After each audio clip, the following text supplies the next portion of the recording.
Assalamualaikum warahmatullahi wabarakatuh. Perkenalkan, nama saya Muhammad Aris Faizin dari kelas 12 TKJ Sekolah SMK Muhammad Islawi. Di sini saya akan menjelaskan tentang tujuan konfigurasi troubleshooting keamanan jaringan. Yang pertama, mengetahui cara konfigurasi jaringan menggunakan mikrotik. Yang kedua, mengetahui cara blocking website dan blocking file menggunakan mikrotik. Alat dan bahan yang digunakan untuk konfigurasi mikrotik: yang pertama laptop client, yang kedua router, yang ketiga smartphone, yang keempat koneksi internet, yang kelima LAN tester, yang keenam encrypting, yang ketujuh kabel UTP, yang kedelapan RJ45. Nomor ini adalah topologi paket 4, yang mana kita akan menggunakan mikrotik sebagai router untuk menghubungkan jaringan LAN dan WLAN ke internet. Untuk jaringan WLAN, kita bisa menggunakan access point tambahan, bisa dengan access point konvensional, bisa juga menggunakan mikrotik router. Saya sendiri menggunakan mikrotik, tapi akan saya contohkan juga konfigurasi access point dengan merek TP-Link. Seperti biasa, pastikan mikrotik setelah di-reset ke not default configuration. Pada window mikrotik, buka sistem, pilih identity, set identity sesuai yang kamu inginkan. Yang pertama, konfigurasi IP address dan NAT mask read pada router. Kita mulai dengan request DHCP client pada header 1. Buka menu IP, pilih DHCP client, lalu klik plus, pilih interface-nya header 1, sehingga header 1 mendapat IP secara otomatis. Router kita diminta mengkonfigurasi web proxy, hotspot dengan radius, DHCP server, dan firewall. Untuk server radius, kita akan menggunakan measurement yang sudah terinstall pada router. Sedangkan untuk mengkonfigurasi mikrotik, kita akan menggunakan software Winbox yang bisa di-download melalui website mikrotik. Selanjutnya, kita akan konfigurasi IP address untuk header 2 dan header 3. Caranya, buka menu IP, pilih address, lalu klik plus, lalu masukkan IP address dan interface. Untuk header 2, IP-nya adalah 192.168.100.1/25. Untuk header 3, IP-nya adalah 192.168.200.1/24. Kalau router sudah terhubung ke internet, selanjutnya agar klien juga terhubung ke internet, kita perlu setting NAT mask read. Caranya, buka IP, klik firewall, lalu NAT, tambah rule baru dengan parameter yang diisi: chain, src NAT, out interface header 1, action mask read.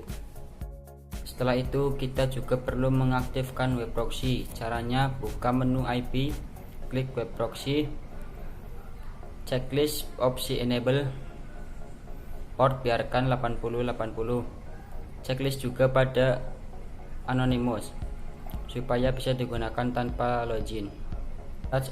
Charge administratornya ubah menjadi nama @sekolah.sch.id. Berikutnya, kita akan konfigurasi DHCP untuk header 2 dan header 3. Kedua IP poolnya di set untuk 99 klien. Jadi IP pool header 2 kita gunakan 192.168.100.2 sampai 192.168.100.100. Sedangkan untuk header 3 kita gunakan 192.168.200.2 sampai 192.168.200.100. Caranya, buka menu IP DHCP server, lalu klik DHCP setup.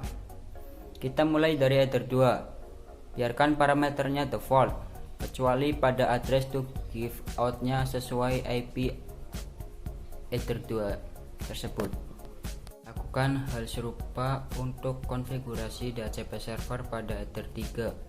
Jangan lupa ubah address to give out-nya dan sampai muncul last time-nya. Kita bisa lakukan pengujian pada komputer klien yang terhubung dengan kabel jaringan LAN. Pastikan klien mendapat IP rank 192.168.100.2 sampai 192.168.100.100 dan bisa terhubung ke internet. Jaringan LAN sudah tersambung. Sekarang kita konfigurasi untuk jaringan wirelessnya. Biarkan parameternya default kecuali bagian DNS name. Isi dengan nama domain untuk mengakses login backnya nanti.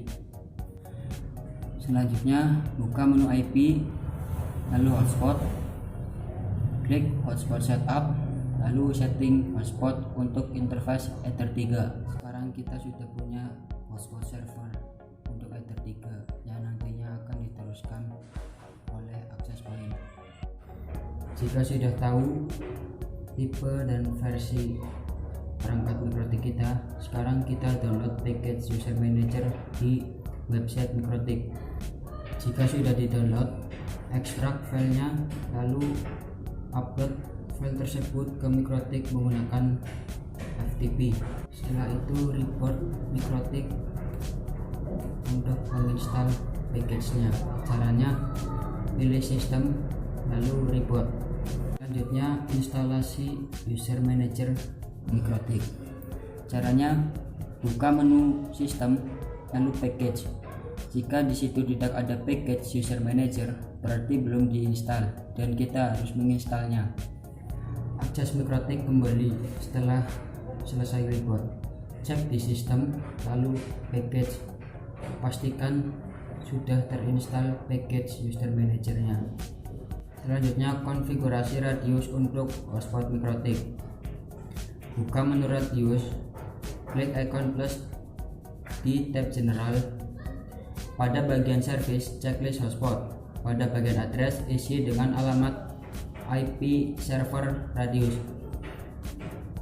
Karena kita menggunakan radius di server lokal, maka IP addressnya kita dengan IP localhost 127.0.0.1.